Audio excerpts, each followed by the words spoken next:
한상원의 스포츠.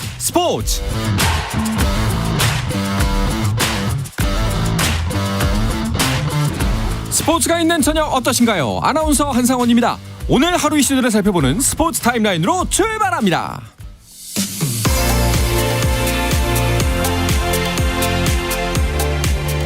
네, 새로운 대진으로 주말 3연전을 시작한 프로야구 경기 상황부터 보겠습니다. 양현종 대 스트레일리의 선발 맞대결이 가장 먼저 눈에 들어옵니다. 기아와 롯데가 주말 3연전에서 만났는데요. 양현종이 무너졌습니다. 데뷔 후 최다 실점하면서 마운드를 내려온 양현종, 점수차가 크게 나고 있습니다. 6회 말 현재 10대2로 8점 차, 롯데가 앞서 있습니다. 어제 롯데전 승리로 선두 자리를 굳건히 지킨 LG, 구창모 선발의 NC를 새로운 상대로 만났습니다. 오스틴의 솔로 홈런으로 먼저 치고 나간 LG, 하지만 5회 손아섭이 2점 홈런으로 경기를 역전시킵니다. 한 점 더 추가하면서 NC가 3대1로 앞서고 있습니다. 어제 최정의 90호 홈런과 18시즌 연속 두 자릿수 홈런 기록이 나온 인천 SSG 랜더스필드. 오늘은 키움 대 SSG의 경기가 펼쳐지고 있는데요.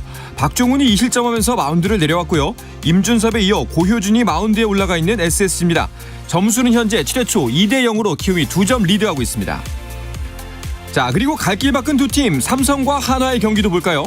삼성이 3회 5점을 가져가면서 경기를 리드하고 있는데요. 이어지는 이닝 적시타가 나오면서 무섭게 추격하는 한화입니다. 2점 더 추가하면서 5회 말 7대3으로 넉점차, 삼성의 리드입니다. 마지막으로 두산 대 KT의 경기 상황입니다. 배재성이 잘 던지고 있지만 KT의 타선 알칸타라의 공략법을 찾지 못하고 있는 모습입니다. 두산이 1회 보크로 1득점하면서 행운의 한 점을 얻었고요. 이후 7회에 4득점하면서 5대0 점수차가 크게 벌어졌습니다.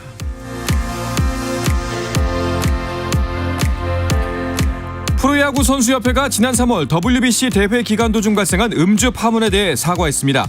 선수협회장인 LG의 김현수는 사과문을 통해 WBC 대표팀 주장으로서 국민 여러분과 프로야구를 사랑해주시는 팬분들께 사죄의 말씀을 올린다면서 선수들은 KBO 조사에 적극적으로 임할 것이며 재발 방지를 위해 최선을 다할 것이라고 밝혔습니다.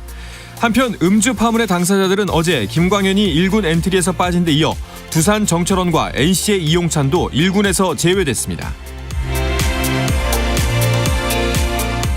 피파 20세 이하 월드컵에서 우리나라가 에콰도르를 3대2로 꺾고 8강에 올랐습니다. 이 소식은 잠시 후에 자세하게 전해드립니다. 미국 메이저리그 샌디에이고의 주전 내야수 김하성이 2년 연속 두 자릿수 도루 성공에 성공했습니다.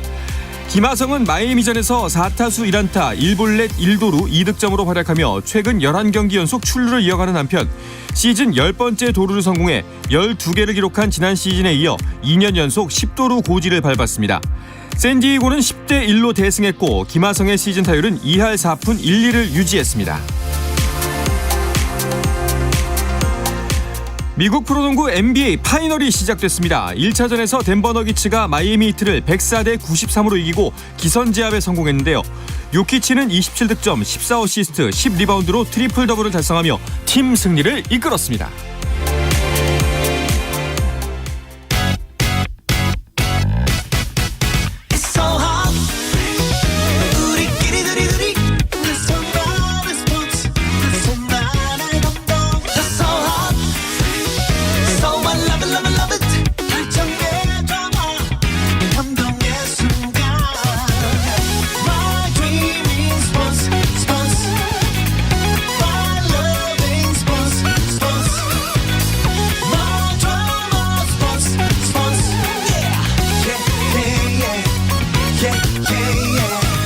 스포츠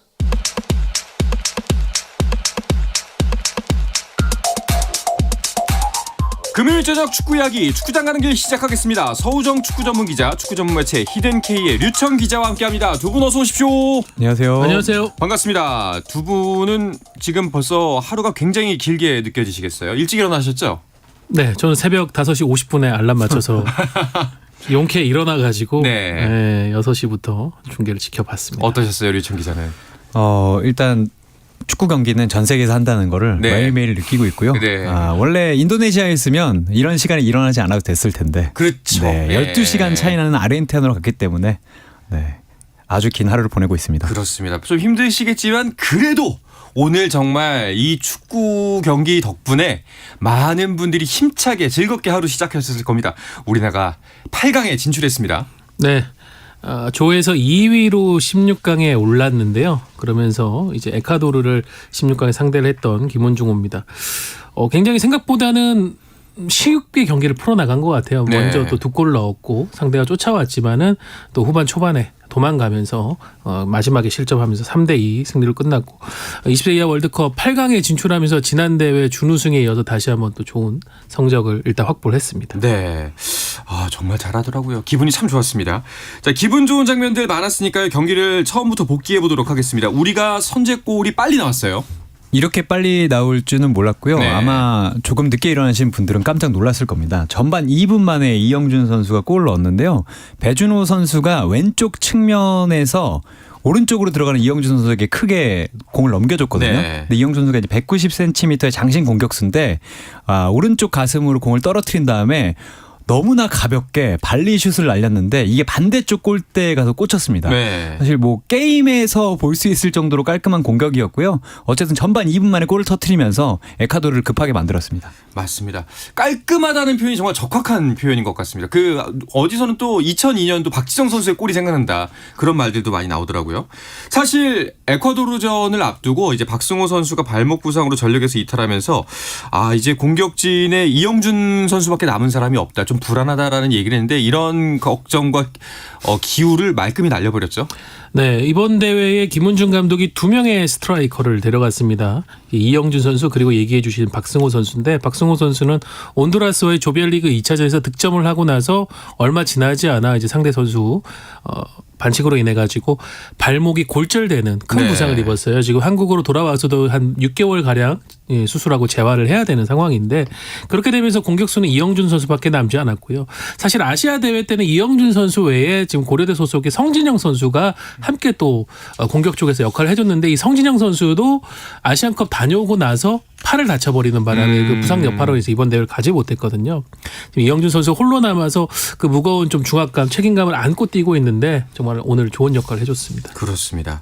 자, 그리고 선제골이 터진 이후에 곧바로 추가골이 나오면서 우리가 흐름을 가져왔는데요. 두 번째 골도 정말 멋있었습니다. 네, 두 번째 골은 첫 번째 골을 도왔던 이 배준호 선수가 터뜨렸는데요. 이번에는 이제 오른쪽에서 넘어온 공을 배준호 선수가 잡은 다음에 이미 슈팅을 할 수 있는 상황에서 다시 한번 공을 접고 완벽하게 수비를 무너뜨린 뒤에 정말 그림처럼 넣었는데 배준호 선수가 사실 K리그 보시는 분들은 이미 알고 있을 겁니다. 22세 이하 자원인데 이미 대전 하나 시티즌에서도 형들에게 못지않는 기량을 보여주면서 정말 물건이다라는 평가를 받았는데 이 선수가 이번 대회에서 10번을 달고 뛰고 있습니다. 네. 왜 10번을 받았는지 확실히 보여준 골이었습니다. 그렇습니다.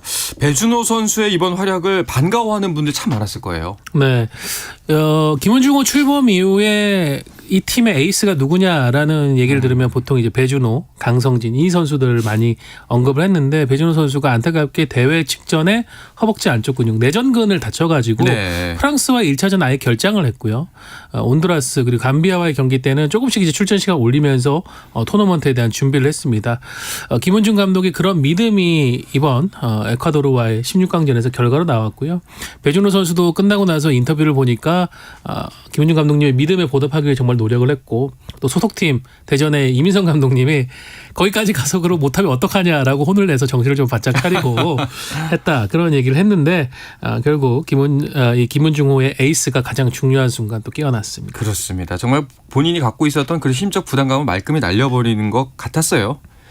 그리고 이제 이후 상황에서 우리가 페널티킥을 한 골을 넣어줬고요. 콜을 허용했지만 그래도 후반에 세 번째 골을 넣으면서 추격의 의지를 꺾어놓게 되죠. 정말 깜짝 놀란 게 후반 3분 만에 또 골을 터뜨렸습니다. 네. 사실 이 시간이 넘어가면 이 집중력이 흐려진 시간에 한 골 내줬으면 경기가 어떻게 될지 모르는 상황이었는데 후반 3분에 이번 대회에서 정확한 킥으로 그 이름을 알리고 있는 이승원 선수가 크로스를 올렸고 최석현 선수가 헤더로 골을 터뜨리면서 사실상 이때 좀 승부가 갈리지 않았나라는 생각이 할 정도로 좋은 시간에 좋은 골이 터졌습니다. 네. 그리고 이제 에콰도르가 다시 한번 추격하는 두 번째 골을 넣긴 했는데 이 골은 좀 아쉬웠어요. 네. 사실 뭐 우리 선수가 첫 번째 공격에서 우리 선수를 맞고 굴절되면서 에콰도르가 이득을 본 케이스는 있지만은 그 시점에 이미 김은중 감독이 좀 수비수들을 투입을 하면서 이제 두 골 차를 확실하게 지키겠다는 의지를 보이고 있었는데 5분 38분에 이제 실점을 하면서 마지막 순간까지 좀 저희가 긴장을 할 수밖에 없었거든요. 네. 얘기해 주신 대로 조금 아쉬웠던 그런 장면이지만은 그래도 뭐 그 이후에도 우리 선수들이 또 추가 득점을 하기 위해서 노력을 하는 모습까지 나오면서 네. 예, 3대2 승리를 확실히 가져갔습니다. 자, 두 분께서는 오늘 경기 보시면서 좀 총평을 하신다면 어떻게 말씀하실 수 있겠어요? 뭐 토너먼트이기 때문에 그래도 네. 이겼으면 100점입니다. 다만 이제 3골을 넣고 2골을 내줬다는 거는 네. 사실 한 골만 내줘도 먼저 내주면 어려울 수 있잖아요. 그렇죠. 실점만 좀 주의한다면 나머지 경기에서도 경기력 측면에서는 괜찮았던 것 같습니다. 예, 김원중 감독이 사실 좀 아직 젊은 지도자 이동국 친구인 이동국 선수와 함께 79년생이거든요. 그런데 이 토너먼트에서 상대를 준비하는 것에 대해 가지고 굉장히 좀 디테일하게 잘했다라는 게 경기 초반부터 잘 느껴졌고요. 아쉬웠던 점은 첫 번째 실점, 네. 우리 페널티킥. 네네. 사실은 박창호 선수가 굳이 파울을 하지 않아도 됐을 상황이었는데 그렇죠. 좀 아쉬웠죠. 그리고 이번 대회에서 우리가 하고 있는 실점 중에 5골 중에 3골이 페널티킥 실점입니다. 예, 그 부분에 대해서 우리 선수들이 조금만 더 컨트롤을 한다면은 남은 토너먼트에서 더 안정적인 경기를 할 수 있지 않을까 싶습니다. 그렇습니다. 자, 이제 우리는 이렇게 해서 8강으로 갑니다. 8강 상대는 이미 정해져 있었죠. 나이지리아죠. 네, 나이지리아는 홈팀인 아르헨티나를 꺾고 사실 아르헨티나는 뭐 메시, 아구에로 보셔서 알겠지만 이 선수들이 20세 월드컵에서 한참 잘했거든요. 네. 상당히 강한 나라인데 전력적으로 밀린다는 평가를 받았지만 2대 0으로 승리를 하면서 이제 8강에서는 나이지리아와 만나게 됐습니다. 네. 뭐 예전에도 느꼈겠지만 20세 이하 월드컵은 변수도 많고요. 분위기를 정말 잘 탄다는 게 좀 특장점인 것 같습니다. 자, 그래서 뭐 나이지리아가 강팀인 거는 분명하나 또 이게 경기가 막상 시작되면 어떻게 될지 모르는 거잖아요. 네, 먼저 겁을 먹을 필요는 없다고 생각되고요. 물론 아르헨티나가 수준이 높았기 때문에 나이지리아가 이제 16강전에서 좀 실리적인 태세를 취한 것도 있겠지만은 무려 아르헨티나에게 슈팅을 27개나 허용을 했었습니다. 계속 두들겨 맞다가 역습을 통해 가지고 계속 아르헨티나를 무너뜨리는 방식이었었거든요. 네. 그런 부분에 대해서 우리가 좀 잘 준비를 한다면은 경기를 지배하는 양상으로 나이지리아가 펼치진 않았기 때문에 좀 더 우리가 운영적인 측면에서 노릴 수 있는 부분이 있다고 보여지고요. 득점력 면에서는 우리나라가 이번 대회 어떤 팀에게도 밀리지가 않습니다. 역시 관건은 수비력이 될 것 같습니다. 알겠습니다. 자, 이렇게 우리나라는 8강에서 나이지리아를 만나고요. 다른 8강 대진표들도 모두 완성이 됐죠? 네, 맞습니다. 한국과 나이지리아가 5일 새벽 2시 30분에 경기를 하고요. 이기면 만나게 되는 콜롬비아와 이탈리아의 경기는 4일 오전 6시에 열립니다. 그리고 이스라엘과 브라질이 4일 오전 2시 30분, 미국과 우루과이 경기가 5일 오전 6시에 벌어집니다. 네, 대진표를 쭉 보니까 이제 남미, 아프리카 그리고 유럽이 있는데요. 유일하게 우리나라가 이제 아시아 국가예요. 네.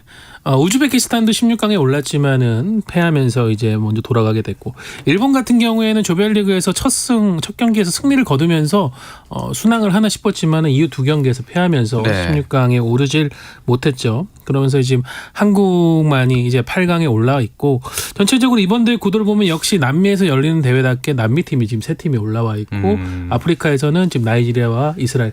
사실 뭐 아프리카 팀들은 이 연령별 대회에서는 전통적인 강자이기 때문에 그런 모습을 보이고 있고, 유럽이 오히려 지금 이탈리아 한 팀만 올라와 있을 정도로 좀 네. 아쉬운 모습인데, 우리가 과연 어디까지 갈 수 있을지, 뭐 2019년에도 이런 분위기 속에서 결국 결승까지 갔었거든요. 한번 그 영광의 재현을 기대해봐도 좋을 것 같습니다. 자, 이렇게 만약에 이제 8강에서 우리가 나이지리아를 무찌르게 된다면은 콜롬비아, 이탈리아전 승자와 맞붙게 되고요. 또 이제 반대쪽 그 4강에서 올라오는 팀들을 만나게 되는 건데, 보니까 첩첩산중이네요, 솔직히.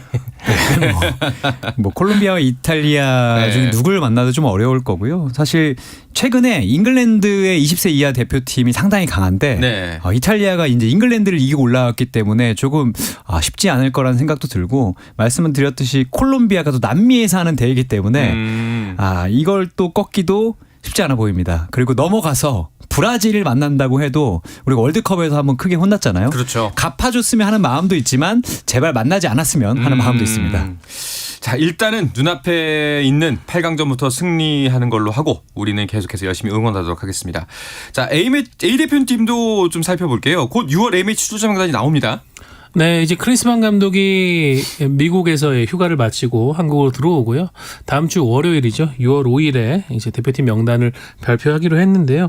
일단 지금 김민재 선수가 이번 대회 이번 소집에는 참가하지 못하는 게 확정이 되면서 일단 센터백에 대한 크리스만 감독의 고민이 좀 많아질 것 같습니다. 네, 김민재 선수가 못 뛰는 건 군대를 간다면서요. 네, 군 훈련을 받아야 되는데 아무래도 그 유럽 선수들이 비시즌이 여름 시즌이고 K리그 선수들은 이제 겨울에 갈 수 있지만 어쨌든 겨울에는 또 아시안컵이 열리잖아요. 네. 이런 부분을 봤을 때 김민재도 지금 이제 병역의 의무를 좀 이행하는 것이 가장 좋다는 평가를 했던 것 같고요. 일단 입영 통지서도 나왔기 때문에 군대에 가서 훈련을 받는 것으로 결정을 했습니다. 뭐 전력이 빠진다는 면에서는 좀 아쉽긴 합니다만 그래도 뭐 갈 건 가야죠. 네, 그러니까 김민재 선수 같은 경우 2018년 열렸던 자카르타 팔렘방 아시안 게임 금메달 을 통한 병역 혜택으로 지금 군복무를 대체를 하는 거거든요. 그래서 문화예술체육요원 등록을 1년 전에 했습니다. 이게 1년 안에 군사훈련을 받아야 되는 네. 조건이 있어요. 그래서 사실은 이번 6월에 받지 않으면은 김민재 선수가 행정적으로 좀 어려움을 겪을 수 있는 상황이었고 또 김민재 선수 개인의 실리를 본다고 하면은 지금 해외 이적 유럽 내에서의 이적 문제로 굉장히 지금 많은 화제가 되고 있지 않습니까? 네. 이게 7월 1일부터 15일까지 제한적인 바이아웃 조항이 지금 김민재 선수 달려 있는데 그 부분을 또 속 시원하게 해결하려고 한다면은 6월에는 군사훈련 문제를 해결하고 7월부터 유럽에 넘어가 있는 게 또 맞는 상황이죠. 그렇군요. 좀 조정이 불가능한 상황이군요. 수비 김영권 선수까지 부상이라고 하는데 이제 수비진이 좀 비는 상황에서 아쉽긴 합니다만 그 김민재, 김영권 선수를 제외하고는 뭐 유럽파들은 대부분 대표팀에 합류하겠죠. 네, 유로파들은 대부분 합류할 것 같고요. 뭐 클린스만 감독과 코치진들이 유럽에서 이제 계속 많은 선수들을 지켜봤기 때문에 일단 뭐 거의 유로파들은 오지 않을까라는 생각도 들지만 클린스만 감독이 지난번에는 월드컵에 다녀온 선수들을 주로 뽑았는데 네. 아마 이번에는 깜짝 발탁이 있지 않을까라는 기대감도 좀 올라가고 있는 상황입니다. 아마 이번부터가 진짜 클린스만 호라고 좀 보는 편이 맞을 것 같아요. 네, 지난 3월은 클린스만 감독 본인도 인정했지만은 이제 전임 대표팀 감독이었던 벤토 감독이 선택했던 선수들을 기반으로 해서 뭐 이기재 선수가 추가된 정도의 변화가 있었을 뿐인데 이번 소집에는 클린스만 감독의 성향, 취향이 분명히 들어갈 것 같고요. 과연 깜짝 발탁이 누가 될 것이냐에 대해 가지고 많은 얘기가 나오는데 가장 뭐 화제가 되는 거는 지금 득점 1위를 달리고 있는 울산의 주민규 선수의 발탁을 보겠습니다. 근데 경기 장소 이슈가 있다는 걸로 알고 있는데 이게 그대로 진행되는 건가요? 뭐 부산 아시아드 주경기장에서 지금 경기를 해야 되는데 일단 그 태풍으로 인한 그 지붕 손실도 좀 있고요.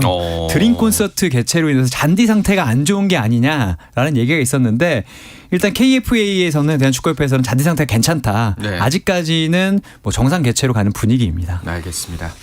자, 이제 잠시 쉬었다 돌아와서 K리그 이야기도 나눠볼까 하는데요. KBS 1라디오의 모든 프로그램은 유튜브로도 함께할 수가 있습니다. 한상원의 스포츠도 유튜브에서 볼 수가 있으니까요. 많은 관심 부탁드리겠습니다.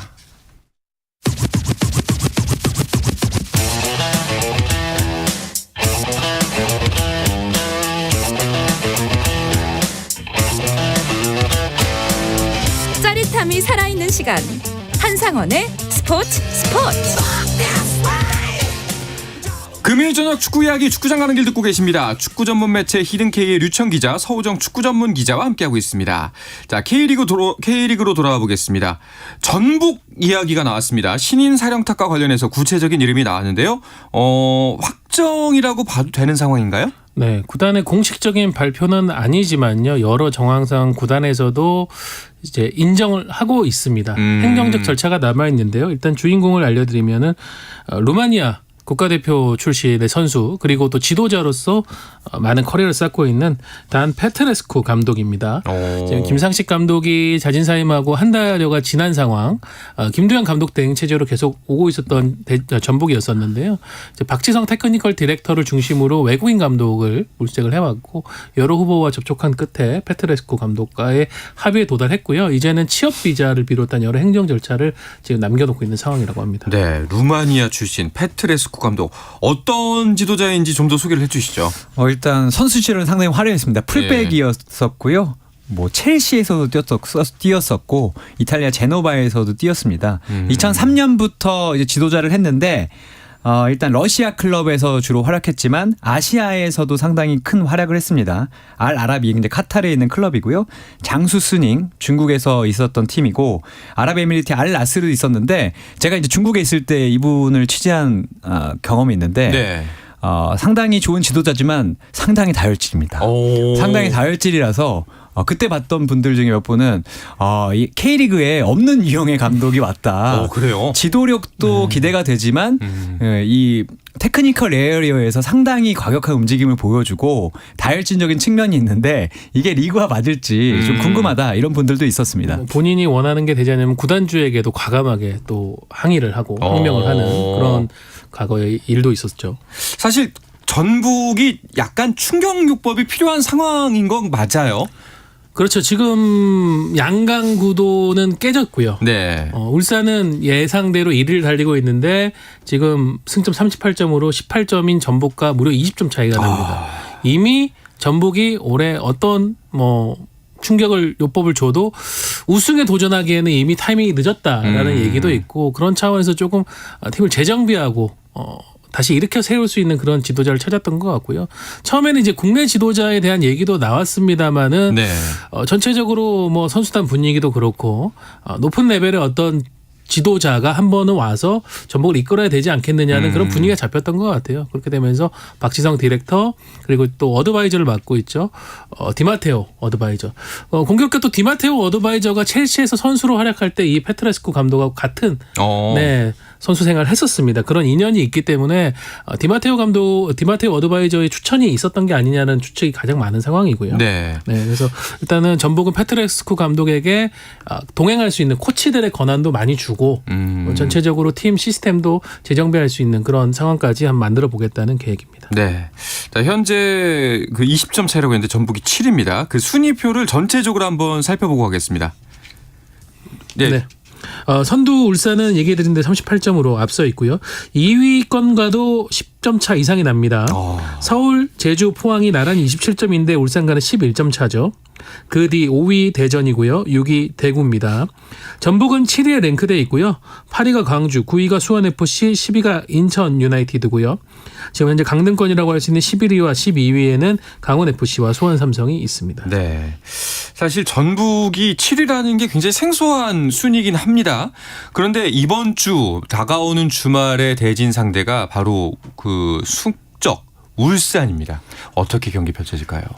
일단 말씀드렸듯이 두 팀 간의 승점 차이가 20점입니다. 네. 전북은 어떤 팀에게도 질 수 없는데 울산에게는 더더욱 질 수 없고요. 또 이게 재밌는 게 이 두 팀의 역대 통산 전적이 동률입니다. 40승 29무 49패이기 때문에 여기서 이기는 팀이 좀 어떻게 보면 한 획을 긋는다고 할까요? 좀 앞서가는 부분도 있어서 상당히 치열할 것으로 보이는데 분명히 분위기는 울산이 좋습니다. 울산은 최근에 골을 내주고도 절대 패하지 않는 모습을 보여주고 있고 전북은 조금 들쭉날쭉한 경기력을 보여주고 있기 때문에 어쨌든 새 감독이 오기 전에 전주성에서 자존심을 회복하는 역할을 좀 해야 될 것 같습니다. 네. 자, 110번째 대결이네요, 이번이. 네. 과연 어디가 웃게 될지. 무가 나오면 40승 30무 40패가 되는 건데 뭐 그런 일은 없기를 양팀 팬들 모두 다 바라고 있을 것 같고요. 전북이 좀 살아나는 조짐이라서 이번 대결 좀 더 재밌지 않을까요? 네, 김두현 감독 등 체제에서 FA컵 포함해서 3승 2무로 무패 가도를 달리고 있었죠. 그런데 이제 지난 주말에 포항에게 패했습니다. 그러니까 정확히는 주말이 아니라 월요일 대체 공휴일에 열렸던 경기였는데 포항 원정을 가서 1대0으로 패배를 했습니다. 근데 경기 내용 자체는 전북이 분명 살아났다고 얘기를 할 수 있고요. 네. 페트레스코 감독이 행정 절차를 마치면은 6월 A매치 휴식기 이후부터 본격적으로 이제 벤치에 앉을 계획이거든요. 그 전까지 지금 한 3경기 가량을 김두현 감독 체제로 계속 가야 됩니다. 그 시작점 지금 이제 감독 선임이 거의 마무리가 된 상황에서 김두현 감독 대행이 이번 울산전을 시작으로 계속 책임감 있는 모습을 좀 보여줘야 되겠죠. 네. 자, 일단 이번 주말에 펼쳐질 경기 중에 가장 눈길에 가는 건 전북과 울산의 대결인 것 같고요. 그 외에 또 어떤 대결이 준비가 돼 있나요? 일단 6월 3일에 전북 울산전을 포함 4경기가 있는데 수원과 수원FC의 수원 더비가 벌어지고요. 제주와 강원, 광주와 포항 경기가 있습니다. 그리고 6월 4일 일요일에는 대전과 인천, 대구와 FC 서울의 경기가 있습니다. 네. 두 분께서는 어떤 팀의 경기가 좀 더 눈길이 가나요? 저는 개인적으로 이제 수원 더비에도 관심이 몰리는데 지금 수원 삼성이 최하위로 위기라고는 하는데 수원 FC도 최근 4연패입니다. 굉장히 상황이 좋지가 않거든요. 그런 상황에서 지금 수원 더비가 벌어지고 있고 이 경기를 어느 팀이 터닝 포인트로 만들게 될지 좀 주목이 됩니다. 네. 그 K리그1은 다음 일정이 월요일만 하루 쉬고 곧바로 이어지네요. 네, 맞습니다. 이제 주중 경기를 하고 A매치 휴식기를 맞게 되기 때문에 짧은 기간에 한 두 경기에서 얼마나 승점을 얻고 쉬게 되느냐가 앞으로 이제 후반기 이 승점 싸움에도 좀 분수령이 될 것 같습니다. 네. 자, 그리고 K리그2도 살펴보겠습니다. 김천 상무의 새 사령탑이 왔는데요. 정정용 감독의 데뷔전이 관심을 모으고 있죠. 네, 정정용 감독이 선임이 됐죠. 지난주 이제 발표가 됐고 여러 가지로 김천 상무가 좀 복잡한 상황에서 지도자를 찾고 있었고 성환수 감독 체제로 계속 가느냐 아니면 새로운 감독을 선임하느냐인데 선택은 정정용 감독이었습니다. 정정용 감독이 어린 선수들을 워낙 또 잘 이끄는데 최근에 김천 상무가 좀 어린 선수들이 많은 팀으로 변모를 했거든요. 여러 가지 궁합이 좀 맞지 않을까 싶은데 원정 경기로 시작을 합니다. 광양축구전용구장에서 6월 4일 오후 8시 전남 드래곤즈를 상대를 하는데 정정용 감독이 이제 약 6개월 만에 돌아와가지고 좋은 퍼포먼스를 보여줄지 기대가 됩니다. 네, 근데 김천 상무가 지금까지는 성적이 별로네요. 6위까지 떨어져 있어요. 6위인데 1위 안양과 승점차가 3점입니다. 그러니까 1위부터 6위까지 승점차가 3점이고요. 1위 안양과 8위 서울 이랜드와의 승점차도 7점밖에 나지 않습니다. 네네. K리그2는 정말 역대급 혼전이고 한 3-4경기 뒤에는 이 순위표가 또 어떻게 될지 모르겠습니다. 그래서인지 안양과 부천의 경기가 더 큰 관심을 모으는 것 같습니다. 네, 이번 주말 열리는 K리그2에서는 이 경기가 가장 빅매치라고 할 수 있죠. FC 안양이 승점 27점으로 선두 그리고 부천이 25점으로 4위인데 지난 주말 안양이 부천 덕을 좀 봤습니다. 부천이 그 고정원 감독의 무패 행진을 달리던 김포를 상대로 첫 패배를 안겨줬거든요. 네. 만약에 거기에서 김포가 승점을 얻었다면 안양이 선두를 지킬 수가 없었는데 부천이 김포를 잡아주면서 안양이 선두를 계속 유지하게 됐고요. 하지만 그렇다고 해서 안양이 이번 맞대결에서 부천에게 양보하는 일은 없겠죠. 지난번 맞대결에서 굉장히 뜨거웠던 두 팀이었는데 이번 경기에서도 어떤 모습을 보여줄지 궁금합니다. 그렇습니다. 승점 차가 정말 단 1-2점밖에 나지 않기 때문에 더욱더 치열한 경기가 펼쳐질 것 같습니다. 자, 이 이야기 끝으로 금요일 저녁에 축구 이야기 축구장 가는 길을 마치도록 하겠습니다. 서우정 축구 전문 기자, 축구 전문 매체 히든K의 류청 기자와 함께했습니다. 두 분 오늘도 고맙습니다. 감사합니다. 감사합니다. 네, 주말 스포츠는 9시 20분부터 함께 하실 수가 있습니다. 저는 월요일 저녁 8시 30분에 다시 돌아오겠습니다. 한상원의 스포츠!